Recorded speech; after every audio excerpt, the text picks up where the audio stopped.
Guys, hope everybody's having a great day today. It's beginning of a new week and a new month. We're already in the month of February. Wow. Today I want to read a verse of scripture to you from the book of Matthew, chapter 6. This is part of Jesus' Sermon on the Mount.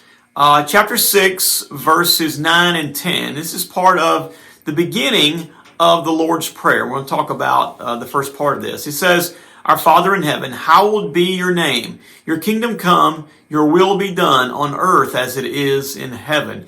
Now, the last part is what I want to focus on there when he says, your kingdom come, your will be done on earth as it is in heaven. It's hard to know sometimes what God's will is. But there are certain things that we don't really need to ask God, is this your will? We know it's God's will for us to be kind to one another. We know it's God's will for us to spend time in prayer, spend time reading our Bible, to be in church, and to fellowship, with fellow believers. We know all those things. That's not something that we need to pray, Lord, is this your will? When it gets into things like, Lord, what do you want me to do with my life? As you guys get older, you got some of you guys are going to graduate this year and go on, like, where do I go to college? What kind of field do I need to study? Those are some things that you really need to pray about and say, Lord, what's your will for my life? What do you want me to do with my life as it pertains to furthering my education, what job I'm going to have?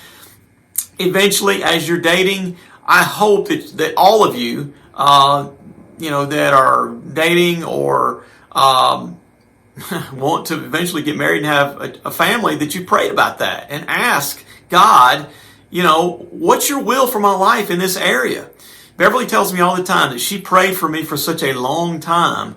And that's, finally, we were able to meet and we dated, 2.5 years before we got married. And now we have a wonderful family with Samuel and Claire. But it was part of something that Beverly specifically prayed for and asked God for His guidance and His will. Guys, if you're not sure what God's will is for your life, pray and ask Him what it is. When He says, again, your kingdom come, your will be done on earth as it is in heaven. Listen, if we're following God's plan, it's not going to be the easiest one usually, but it's usually going to be the best plan. And doesn't mean it's not going to change over time, because God's will for our lives will change. But if we're not seeking and asking, we have no idea what it is. Anyway, guys, I hope that you have a great day. Hope it's going to be a great week for everyone. God bless you. We'll talk to you tomorrow. Bye.